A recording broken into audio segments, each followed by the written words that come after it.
At first I thought Drew was having a weird dream. You know, those type of dreams where you're eating in a five-star restaurant before meeting up with your celebrity crush, and then flying on a cruise in the sky. Yeah, those type. His smile was unnerving though. A crooked smile, his lips shaping like that Momo scary meme that trended years ago. It was terrifying, especially at night. The first day that happened, I was scrolling through my phone on Instagram before I was going to sleep. Just before I turned off my phone, I heard him stirring in his sleep. Turning my phone to face him, I looked over to see him turning to my side.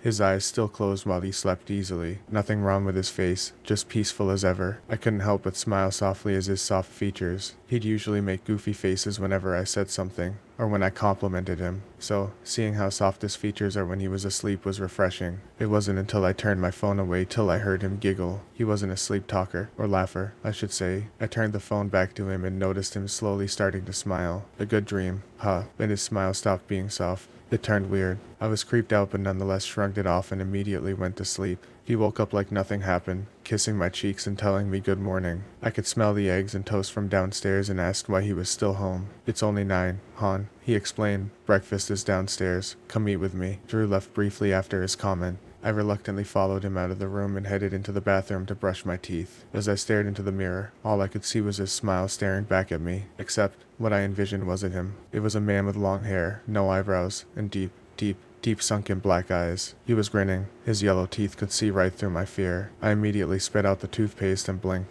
The man was gone. Drew, I shouted, running down the stairs. I didn't even clean my toothbrush. But fuck that shit. Yeah, I could hear him from the kitchen. As I ran into the kitchen, I could hear plates clattering against the kitchen table. I need to ask you something, I say, swinging myself into the kitchen, my hand gripping onto the frame of the entry. He looked up from setting down our plates with a confused look on his face. What were you dreaming about last night? He chuckled awkwardly. What? He asked, tilting his head. Lily, what? He asked again, almost oblivious to my question. I mean, I would be too, if he ran into the kitchen with a pale look on his face, asking me what I dreamt about. I'd be weirded out. I explained to him about the situation, but he only told me he dreamt about him running away from a foot and then slowly punching the shit out of it. After that, I told myself to shrug off the feeling and progress with my day. It was nothing serious. I had told myself, for the next few nights, I would see him smiling, and each time, his smile would widen each time, and each time, I would become more freaked out. I didn't even want to sleep after that. I almost stayed up the entire night on my phone because of his creepy smile. On the 10th night, I couldn't hold it in anymore. His smile was hard to describe.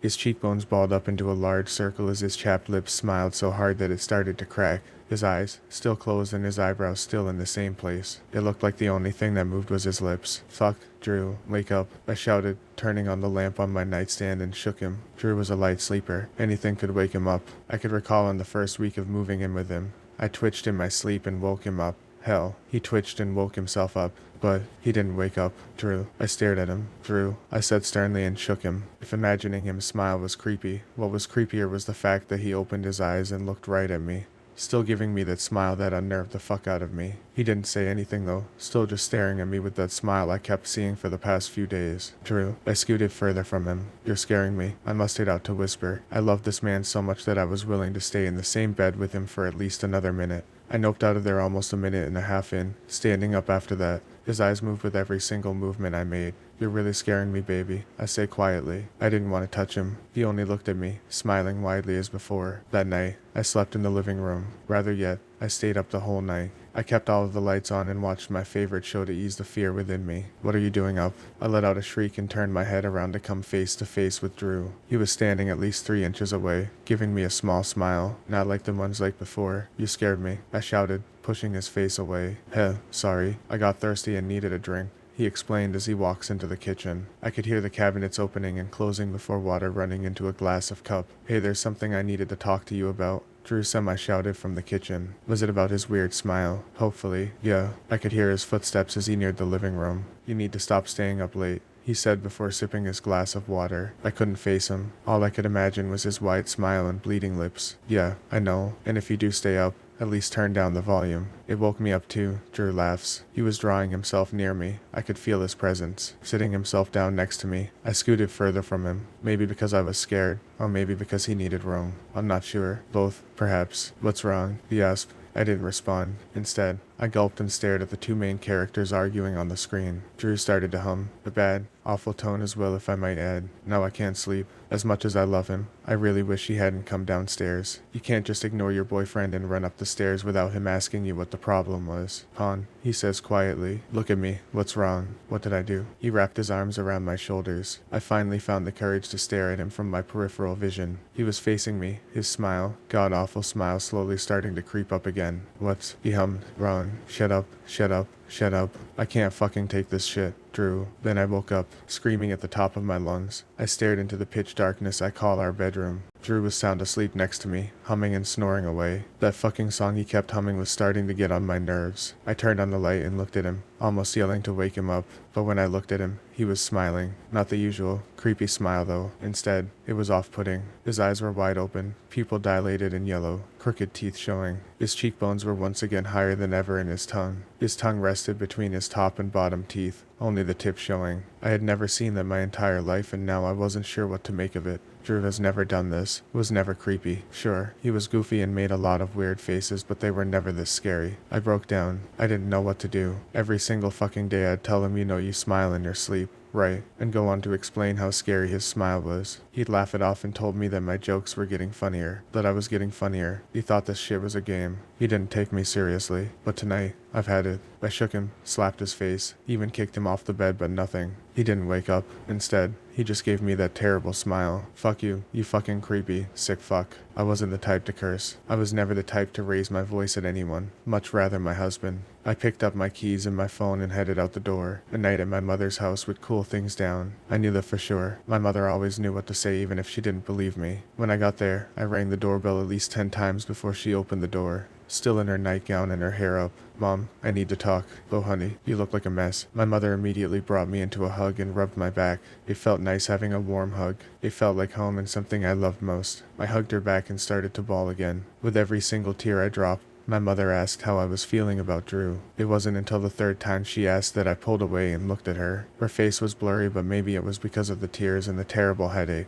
What? I croaked out. Drew, honey, they didn't call you. Now I was confused. What did my mother know that I didn't? I could tell that she knew I didn't know. The cops found Drew in the lake 10 days ago. We all tried calling you. The cops even showed up on your doorstep, but no one answered the door. I even came over the other day to see what was wrong. I even filed a missing persons report for you. Are you sure you're alright? Dunin. No, Mom. I've been home. Remember, the office laid me off and I've been trying to find a new job since. Remember? I asked, holding onto her arms. Drew's been going to work every single day since then. Mom, what are you talking about? Drew's been found in the lake. I took a step back. My mom sighed under her breath and turned to look at her side. Sweetie, I think we need to sit down. You're cold and you don't look. Mom, please just listen to me. I begged her and grabbed her arm before she could go into the living room. Drew has been home. I've been with him all day and night. The only time I don't see him is when he's at work. He came home this afternoon and complained to me about his coworkers. I literally talked to him. I've slept next to him. I explained. And every single fucking time I sleep next to him, he always gives me a weird smile.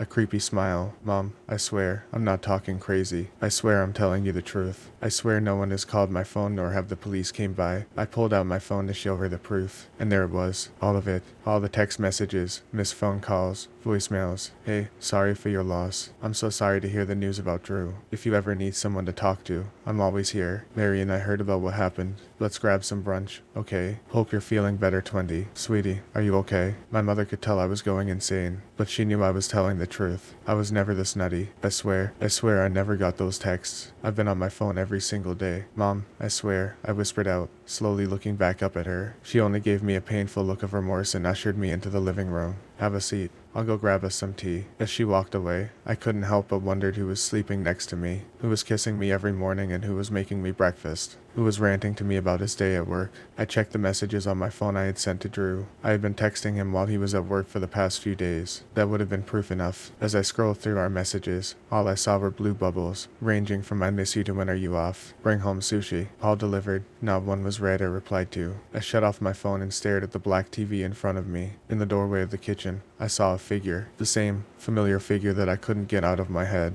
Immediately turning around, all I saw was my mother bringing back a cup of hot tea for me. You don't think I'm crazy, right? I mustered out. She only looked at me and pursed her lips, sighing through her nose this time. I think right now, you're going through a lot. That's all, honey, she said and handed me the cup of tea. It took at least 30 minutes before she began talking about Drew. He was a good kid. I'm so sorry you had to find out last. The police tried to inform me, but it seemed like no one was home. They contacted everyone you knew, including me and your father. I'll have to call them tomorrow to let them know that you're here safe. Put down the missing persons report and everything. My mother sighs. Hell, she looked at me. How did they find him? Reality started to kick in and I wanted answers. I'll figure out who that creepy man was later. She turned away and rested her hands on her knees. Like I said, they found him in the lake. The police said he didn't look like himself. He was smiling really wide and oh, I don't know how to explain it. She made a clicking sound with her mouth. They said his eyes were open and red, but he was smiling. They couldn't pull his face to look normal or anything. I stopped listening after that. But honey, I looked up. My mother gave me a small smile. You're alright now, right?